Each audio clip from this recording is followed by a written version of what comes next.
Hello, and welcome to the Kitty Cat Lane.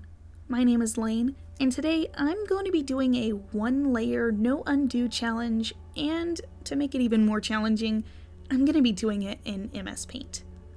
My throat's a little scratchy sounding because I'm getting over a cold, but hopefully it's not too distracting. This is also going to be more of a landscape drawing that I'll later draw one of my characters in, but I've been wanting to get better at drawing backgrounds and landscapes instead of just drawing my characters standing on a mostly blank canvas. So my first step into doing that is making myself think of the background or scene as a whole first, instead of just drawing my character and then as an afterthought being like, okay, how am I going to make a background fit this character? So yesterday I practiced drawing a scene by blocking out the background first with the character's placement in mind, and then drawing the character and cleaning it up. The background of the scene looks kinda off, but I feel pretty good about the rest of it.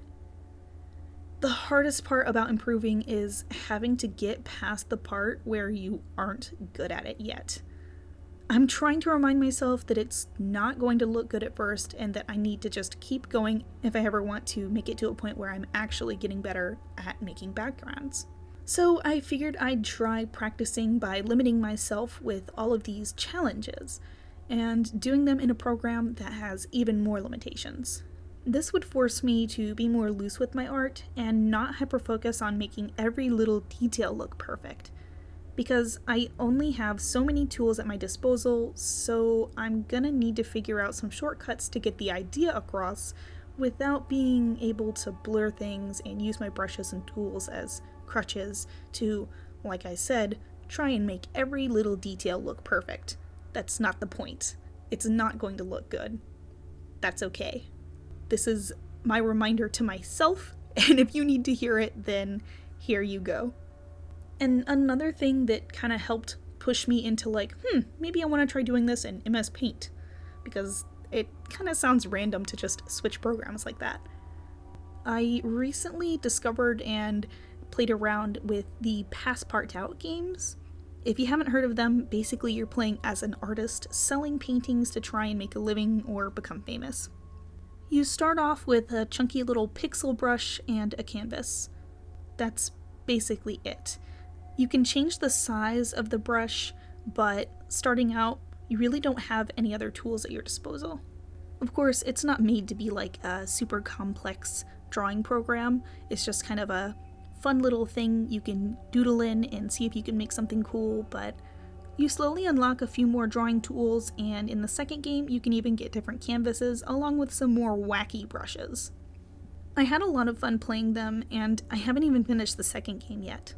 But all of that brings me back to the thought of how it's not the tools or the brushes or the art program that makes an artist good. It's how the artist uses their learned skills to take whatever they're given and make something really cool. Now, don't get me wrong, having a really nice quality marker set or pencils and an advanced art program can really help make the art process go by faster and go by more smoothly.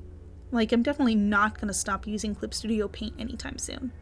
But I often have to remind myself whenever I'm browsing the Clip Studio asset store that I don't need to get 20 more pencils that are basically the same brush that I've been using. Just because the cute little art picture that the person that created the brush used as an example looks really good, it's not going to magically improve my art and make my style look more like theirs. So after I scribble around with it, I know I'm just going to go right back to using my old pencil because it's what I like, it's what I'm used to, and it's really all that I need. Anyway, I had so much fun switching things up for this little challenge. Once I had the majority of the art done, I almost didn't want to add my character in it. So I saved it before I started drawing her. That way I'd have a copy of the art before and after. And I'm glad that I did, because I don't really like how my character looks in the drawing, because, it just looks kind of sloppy and messy, but I didn't really want to go in and try to use these little tiny tools to clean it up and make that one portion of the painting look really detailed when the rest is sloppy. I don't know, I just thought it would make it stand out even more and draw too much attention to her. So I decided to just leave the whole thing as a loose painting look.